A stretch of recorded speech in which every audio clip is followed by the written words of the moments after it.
அனைவருக்கும் வணக்கம். எல்லாரும் எப்படி இருக்கீங்க? சேஃபாக இருக்கீங்க தானே? ஓகே, இன்றைக்கி நாம் தமிழ் பாடத்தை பார்க்கலாம். தமிழ் பாடத்தில் 6வது பாடம் எழில் கொஞ்சும் அருவி.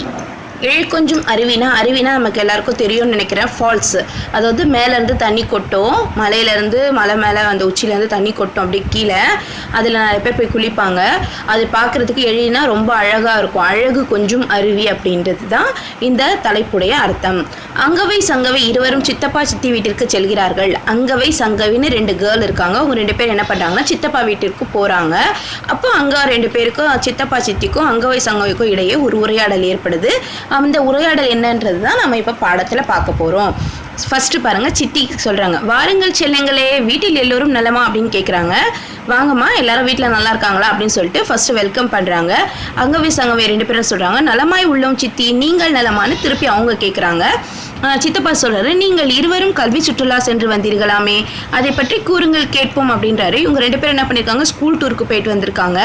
அதை பற்றி உங்கள் சித்தப்பா சொல்கிறாரு, நீங்கள் ஸ்கூல் டூருக்கு போயிட்டு வந்திருக்கீங்க இல்லையா, அதை பற்றி கொஞ்சம் எனக்கு சொல்லுங்கள் அப்படின்னு சொல்லி சொல்கிறாரு. அதுக்கு அங்கவை சொல்கிறா, நாங்கள் தருமபுரி மாவட்டத்தில் உள்ள வரலாற்று சிறப்புமிக்க ஒகேனக்கல் நீர்வீழ்ச்சிக்கு போய் வந்தோம், அதை பற்றி கூறுகிறேன் கேளுங்கள் அப்படின்றாங்க. அவங்க எங்கே போயிருக்காங்க, தருமபுரின்ற ஒரு மாவட்டத்தில் ரொம்ப வரலாற்று சிறப்பு மிக்க ஹிஸ்டாரிக்கல் பிளேஸ்ன்னு சொல்லுவாங்க. ஒகேனக்கல்ன்ற ஒரு நீர்வீழ்ச்சி, அதாவது ஒகேனக்கல்ன்ற ஒரு அருவி ஃபால்ஸு, அங்கே போயிட்டு வந்திருக்காங்க. அதை பற்றி சொல்கிறேன் அப்படின்னு சொல்லி சொல்கிறாங்க. சங்கவை சொல்கிறா, எழில் கொஞ்சும் மலையில் உள்ள அந்த அருவி பெண்ணாகரம் ஊராட்சி ஒன்றியத்திலிருந்து 16 கிலோமீட்டர் தூரத்தில் உள்ளது. கடல் மட்டத்திலிருந்து 1500 அடி உயரத்தில் உள்ளது. அதாவது எழில் கொஞ்சம் அழகு கொஞ்சுற மலையில் அந்த அருவி இருக்குது. அந்த அருவி எங்கே இருக்குன்னா பெண்ணாகரம் ஊராட்சி ஒன்றியத்திலிருந்து 16 கிலோமீட்டர் தூரத்தில் இருக்குதான். அது எப்படி இருக்குன்னு பார்த்தீங்கன்னா, கடல்ல இருந்து ஹைட் எப்படின்னா 1500 அடி உயரத்தில் உள்ளது. நம்ம எல்லாருமே ஒரு 6 அடி 5 அடி, குழந்தைங்க நீங்கள் ஒரு 3 அடி 4 அடி உயரத்தில் இருப்பீங்க, பெரியவங்க ஒரு 6 அடி உயரத்தில் இருப்பாங்க. ஆனால் அந்த அருவி எவ்வளோ உயரத்தில் இருக்கான், கடல்ல இருந்து பார்த்தாலே 1500 மீட்டர் உயரத்தில் உள்ளது அப்படின்னு சொல்லி சொல்கிறாங்க. அப்போ சித்தப்பா சொல்கிறாரு, மலையின் உச்சியிலிருந்து வெள்ளியை உருக்கி ஊற்றியது போல் பேரிரைச்சலுடன் கீழ்நோக்கி விழும் அருவி பார்க்க பார்க்க அழகில்லையா அப்படின்றாங்க. அதாவது மலை உச்சிலேருந்து நம்ம தூரத்துலேருந்து பார்த்தா நமக்கு நல்லா தெரியும். மலை உச்சிலேருந்து தண்ணி வந்து எப்படி கொட்டும் பார்த்தீங்கன்னா, வெள்ளை கலர் ஒயிட் கலரில் ஏதோ நொறையாக இருக்க மாதிரி தெரியும். அந்த தண்ணியில் வந்து நல்லா அந்த சூரியனோட வெளிச்சம் பட்ட உடனே அப்படியே மினுமினு இருக்கும். அதை பார்க்கும்போது எப்படி இருக்குன்னா, வெள்ளி நம்ம போடுறோம் இல்லையா, கொலுசு எல்லாம் போட்டிருக்கோம் இல்லையா, அந்த வெள்ளி வந்து புதுசாக வாங்கும்போது கொலுசு எவ்வளோ அழகாக ஜொலிக்கும் இல்லையா, அந்த மாதிரி நம்ம தூரத்திலிருந்து பார்க்கும் பொழுது வெள்ளியை யாரோ உருக்கி ஊற்றியது போல அந்த நல்ல சத்தமாக இருக்கும். பேரிரைச்சலுடன் கீழ் நோக்கி விழும் அருவி பார்க்க எவ்வளோ அழகாக இருக்குது அப்படின்னு சொல்லி கேட்குறாரு. அழகா இல்லையா அப்படின்னு சொல்லி கேட்குறாரு. அதுக்கு அங்கவை சொல்கிறா, ஆம் சித்தப்பா, அழகோ அழகு அப்படின்றா. ஆமா சித்தப்பா, அது ரொம்ப பார்க்கறதுக்கு எப்படி இருந்துச்சு, ரொம்ப அழகோ அழகு அப்படின்னு இருந்தது அப்படின்றா. அப்புறம் மறுபடியும் சித்தப்பா சொல்கிறாரு, அதற்கு ஒகேனக்கல் என்ற பெயர் எப்படி வந்ததாம் அப்படின்னு கேட்குறாரு. வந்ததா தெரிந்து கொண்டீர்களா அப்படின்னு சொல்லி கேட்குறாரு. அந்த அருவிக்கு என்னாச்சு, ஒகேனக்கல்னு பேர் இருக்குது. அந்த ஒகேனக்கல்ன்ற பேர் வந்து எதுக்காக எப்படி வந்துச்சுன்னு உங்களுக்கு நீங்கள் தெரிஞ்சுக்கிட்டீங்களா அப்படின்னு கேட்குறாரு. அதுக்கு அங்கவை சொல்கிறா, ஒகேனக்கல் என்பதற்கு புகையும் கல்பாறை என பொருள். அதாவது ஒகேனக்கல்னா புகை இருக்கு இல்லையா, நம்ம புகை இது பண்ணுவாங்கல்ல, அம்மாவோ இல்லை வீட்டில் அக்கன் பக்கத்தில் இருக்க பாட்டிங்க தான் விறகெல்லாம் எரிச்சாங்கன்னா இல்லை ஊதுவத்தி கொளுத்தினாங்கன்னா ஒரு புகை வரும் இல்லையா, அந்த புகையும் கல்பாறை அப்படின்னு பொருள் அந்த ஒகேனக்கல்ன்ற பேர். அது கன்னடத்தில் வந்து ஒகே என்பதற்கு புகை என்பது அர்த்தம்.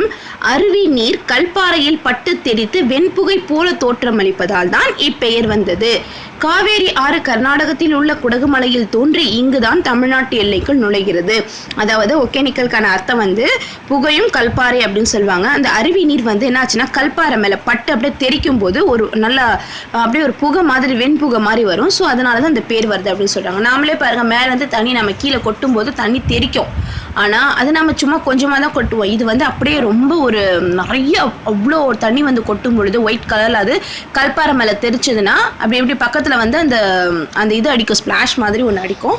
ஸோ அந்த நீர் அந்த அது பார்க்கறதுக்கு புகை மாதிரி இருக்கும் தூரத்துலேருந்து பார்க்கும்போது. ஸோ அதுக்காக தான் இந்த பேர் வந்து ஒகேனக்கல்னு வந்திருக்கு அப்படின்றாங்க. அது மட்டும் இல்லாமல் இது எங்கே இருக்குது, காவேரி ஆறு எங்கே இருக்கும், கர்நாடகத்தில் இருக்குது. அந்த கர்நாடகத்தில் குடகு மலையில் தோன்றி இங்கே நம்ம தமிழ்நாட்டுக்கு வர்றது தான் தமிழ்நாட்டோட எல்லைக்குள் நுழைகிறது அப்படின்றாங்க. அப்போ சங்கவி சொல்றா, உல்லாச பயணிகளை பெரும் ஆரவாரத்தோடு வரவேற்கும் நீர்வீழ்ச்சியில் தண்ணீர் கொட்டும் காட்சி அற்புதமாக இருக்கும். அதாவது உல்லாச பயணிகள்னா நம்ம வெக்கேஷனுக்காக போறோம் இல்லைங்களா, அந்த மாதிரி சம்மர் சீசனுக்கு இந்த மாதிரி சீசன் டைம்ல வெக்கேஷனுக்காக போகும்போது அவங்கள வந்து ஒரு ஆரவாரத்தோட அந்த நீர்வீழ்ச்சி அப்படி வரவேற்குமா. அதை நம்ம போயிட்டு இருக்கும்போது அதை நம்ம தூரத்துலேருந்து பார்க்கும்போது அவ்வளோ அழகாக இருக்கும். அது பார்க்கும்போது நமக்கு அது வரவேற்கிற மாதிரி தோணும். ஸோ அந்த காட்சி வந்து பார்க்கும்போது ரொம்ப அற்புதமாக இருக்கும் அப்படின்றா. சித்தி சொல்றாங்க, அவ்விடத்திற்கு எதன் மூலம் பயணம் செய்தீர்கள்னு கேட்டாங்க. அந்த இடத்துக்கு எப்படி போனீங்க, எது வழியா நீங்க டிராவல் பண்ணீங்கன்னு கேக்குறாங்க. சங்கவி சொல்றா, இந்த கண்கொள்ளா காட்சியினை கண்டு கழிக்க பரிசலில் சென்றோம். என்ன அருமை, 100 அடி உயரத்திலிருந்து விழும் அருவியில் குளித்து மகிழ்ச்சியாக குளித்தது. அதாவது அது அந்த காட்சியை பார்க்கறதுக்கு அவங்க என்ன பண்ணீங்கன்னா, படகுல போனாங்கன்னா பரிசல்ல போயிருக்காங்க. அந்த பரிசல்ல வந்து போயிட்டு இருக்கும்போது போயிட்டு அந்த 100 அடி உயரத்திலிருந்து அங்கிருந்து போகும்போது அவங்களுக்கு இந்த 100 அடியா தெரியுது. அதாவது இங்கிருந்து பார்க்கும்போது 1500 அடி, அந்த பரிசல்ல போகும்போது 100 அடியில உயரத்துல இருந்து விழும் அந்த அருவியில வந்து அவங்க குளிச்சு ரொம்ப சந்தோஷமா இருந்தாங்கன்றாங்க. அப்போ சித்தப்பா சொல்றாரு, பரிசலில் செல்லும் வழியில் என்னென்ன பார்த்தீர்கள் அப்படின்னு கேட்கிறாரு. அங்கவி சொல்றா, மலை நடுவே பாதை அமைத்து அருவி நீர் ஓடும் காட்சி வெண்ணெய் உருவுவது போல் தெரிந்தது. அந்த பரிசலில் பயணம் சென்றது எங்களை ஆனந்த களிப்பில் ஆழ்த்தியது. அதாவது மலை எல்லாம் இருக்கும் இல்லையா, அந்த மலைக்கு நடுவில் வந்து வழி அமைச்சிருக்காங்க. அந்த வழியில தான் அந்த அருவி நீர் கொட்டி அந்த வழியா வருது. அந்த வழியில தான் இந்த பரிசல்ல போகும்போது அதை பார்க்கும்போது எப்படி இருந்துச்சுன்னா, இங்க இந்த பிக்சர் கொடுத்துருக்காங்க பாருங்க. இந்த பிக்சர்ல பாத்தீங்கன்னா உங்களுக்கு தெரியும், அப்படியே வெண்ணெய் உருகுவது போல் தெரிஞ்ச வெண்ணெய் உருகுனா எப்படி இருக்கும் அந்த மாதிரி தெரியுது. இந்த பரிசலில் பயணம் செஞ்சதுனால அவங்களுக்கு ரொம்ப ஜாலியா சந்தோஷமா இருந்ததா அப்படின்றாங்க. சங்கவி சொல்றா, இரு மலைகளுக்கு இடையே தொங்கு பாலத்தில் சென்றோம். 2 மலைகளுக்கு நடுவில் வந்து ஒரு இது மாதிரி ஒரு பாலம் மாதிரி இருக்கும். அது பேர் வந்து தொங்கு பாலம் சொல்லுவாங்க. அந்த தொங்கு பாலத்தில் சென்றோம் அப்படின்னு சொல்றா. நாங்கள் எல்லோரும் அங்கவே சொல்றா, நாங்கள் எல்லோரும் நீராடி விட்டு மீண்டும் பரிசலில் கரைக்கு வந்தோம். உணவு உண்ட பின் மகிழ்ச்சியோடு மான் பூங்கா சென்றோம். துள்ளித்திரியும் மான் கூட்டம் முதலை பண்ணி முதலீட்டை பார்த்தோம். இவங்க என்ன பண்ணிருக்காங்க, அங்க போய் குளிச்சுட்டு ரொம்ப சந்தோஷமா வந்து பரிசல்ல மறுபடியும் வந்து கரைக்கு வந்துட்டு அங்க போய் சாப்பிட்டுட்டு அப்புறம் என்ன பண்றாங்க, நேரா மான் பூங்கா போய் பார்த்திருக்காங்க. அங்க வந்து மான் எல்லாம் நல்லா துள்ளி திரிஞ்சு அழகா இருந்துச்சு, அதை பார்த்துருக்காங்க. அப்புறம் முதலை பண்ணையா பார்த்துருக்காங்க அப்படின்னு பார்த்தோம் அப்படின்னு சொல்லியிருக்காங்க. அப்புறம் சங்கவி சொல்ற, சித்தி அங்கே மிக பழமையான தேசநாதீஸ்வரர் கோவில் உள்ளது. அது அதியமான் காலத்தை சேர்ந்தது என்பதை கல்வெட்டை படித்து அறிந்து கொண்டோம். அது மட்டும் இல்லாமல் அவங்க என்ன பார்த்துருக்காங்களா, சங்கவி என்ன சொல்றா, நாங்கள் வந்து ரொம்ப பழமையான தேசநாதீஸ்வரர்னு ஒரு கோயில் இருக்கு, அந்த கோயிலை போய் பார்த்துருக்காங்க. அந்த கோயில் எப்படி பண்ணா, அதியமான் காலம் தெரியுமா, அவ்வைக்கு நெல்லிக்கனியை கொடுத்த அதியமான் அப்படின்னு சொல்லி நம்ம கேள்விப்பட்டிருப்போம். இல்லைனாலும் இனிமேல் நீங்க தெரிஞ்சுக்கலாம். அந்த அதியமான் காலத்தை சேர்ந்த அந்த கல்வெட்டை படித்து என்பதை கல்வெட்டை படித்து தான் அவங்க அறிஞ்சிக்கிட்டாங்க. அங்கே வந்து கல்வெட்டில் எழுதியிருப்பாங்க, எல்லா கோயிலும் எழுதியிருப்பாங்க, அது எந்த வருஷத்தில் வந்து அது கட்டினாங்க, யார் வந்து கட்டினாங்க, எதன் மூலமாக கட்டினாங்கன்னு சொல்லி எல்லாமே அந்த கல்வெட்டில் பதிக்க வச்சுருப்பாங்க. ஸோ அதே மாதிரி தான் இந்த கோவிலையும் பதிக்க வச்சுருக்காங்க. அவங்க அதை போய் படித்து பார்த்துட்ட பிறகு தான் தெரிஞ்சுது அது அதியமான் காலத்தில் கட்டப்பட்ட கோயில் அப்படின்னு சொல்லி தெரிஞ்சுது அப்படின்றா. அப்புறம் பாருங்க, சித்தப்பா சொல்றாங்க, பாராட்டுக்கள் குழந்தைகளே, அருவியின் அழகை கண்டுகளித்து மட்டுமின்றி அங்குள்ள பொது அறிவு செய்திகளையும் திரட்டி இருக்கிறீர்கள் அப்படின்றது ரொம்ப அவங்க வந்து பாராட்டுறாரு. வெரி குட், பரவாயில்ல, நீங்க போய் அந்த அழகை மட்டும் பார்த்தது மட்டும் இல்லாம அங்க இருக்கிற பொது விஷயங்களை, பொது அறிவு செய்திகளை என்ன பண்ணிருக்கீங்க, நீங்க திரட்டிருக்கீங்க அப்படின்னு சொல்லி ரொம்ப சித்தப்பா வந்து பாராட்டுறாரு. சித்தி சொல்றாரு, நன்றி குழந்தைகளே, எங்களுக்கும் ஒகேனக்கலை நேரில் சென்று பார்க்க பரவசத்தை உண்டாக்கி விட்டீர்கள். நாமும் குடும்பத்துடன் ஒரு முறை சென்று வருவோம் அப்படின்னாங்க. அப்ப சித்தி சொல்றாங்க, ரொம்ப நன்றி, தேங்க்ஸ்மா, நீங்க இப்படி சொன்னதுனால எங்களுக்கு என்ன ஆச்சுன்னா ஒகேனக்கல் போய் பார்க்கணும்னு ரொம்ப ஒரு ஆசை வந்துருச்சு. கண்டிப்பா நம்ம எல்லாரும் ஃபேமிலியோட போய் பார்க்கலாம் அப்படின்னு சொல்லி சித்தி சொல்றாங்க. ஓகேங்களா சில்ட்ரன்? அப்புறம் பாருங்க, சரியான விடையை தெரிவு செய்வோமா. ஒகேனக்கல் அருவியில் நீர் வீழ்வது உருக்கி ஊற்றுவது போல் இருந்தது. இது எப்படி இருந்தது, உருக்கி ஊற்றுவது, நான் ஏற்கனவே உங்களுக்கு சொல்லியிருந்தேன். எப்படி இருக்குன்னா பார்க்கறதுக்கு அப்படியே வெள்ளியை உருக்கி ஊற்றுவது போல் இருந்தது அப்படின்னு சொல்லுவாங்க. ஸோ இதை எழுதணும். ஒகேனக்கல் என்ற சொல்லின் பொருள் என்னது, பவளப்பாறையா, பனிப்பாறை, வழுக்குப்பாறை, புகைப்பாறை, சரிங்களா? அடுத்தது வெண்புகை என்ற சொல்லி பிரித்து எழுதி கிடப்பது வெண்மை கூட்டல் புகை.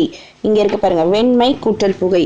அடுத்தது பாதை அமைத்து இச்சொற்களை சேர்த்து எழுத கிடைப்பது அப்படின்னு பார்த்தீங்கன்னா பாதை அமைத்து, இதோ இங்க இருக்கு பாருங்க, இதுதான் பாதை அமைத்து, ஆள் இருக்கிறது. அடுத்தது தோற்றம், இச்சொல்லின் எதிர்ச்சொல் வந்து மறைவு, இங்க இருக்கா, அதுதான். சரி, அடுத்தது இந்த வினாக்களுக்கான விடை வந்து நான் பின்னாலே உங்களுக்கு சென்ட் பண்றேன். இப்ப சரியான தொடரை எனவும் தவறான தொடரை எனவும் குறிப்பிடுக. ஒகேனக்கல் திருச்சி மாவட்டத்தில் உள்ளது. திருச்சி மாவட்டத்தில் உள்ளது இல்லை, தவறு. அது வந்து காவேரி எங்க பார்த்தோம் நாம, அது வேற ஒரு மாவட்டத்துல நம்ம பார்த்தோம். ஏதோ ஒன்று பேர் இருந்தது, அந்த பேர்ல தான் நம்ம பார்த்தோம். பொன்னாகரம், பெண்ணாகரம் அப்படின்ற மாவட்டத்தில் தான் பார்த்தோம். அடுத்தது பார்த்தீங்கன்னா, ஸோ இதுக்கு ஆன்சர் வந்து தவறு அப்படின்னு சொல்லி எழுதணும். அடுத்தது பார்த்தீங்கன்னா, அருவியிலிருந்து விழும் நீர் பாறையில் வெண்புகை போல தோன்றும். ஆமாம், பாறையில் பட்டு அப்படி தானே இருந்தது. ஸோ அதுக்கு என்ன பண்ணணும், நம்ம சரின்னு எழுதணும். கடல் மட்டத்திலிருந்து ஒகேனக்கல் வந்து 5500 அடி உயரத்தில் 1500 அடி உயரத்தில் உள்ளது அப்படின்னு நாம் படித்தோம். ஸோ அதுவும் சரி.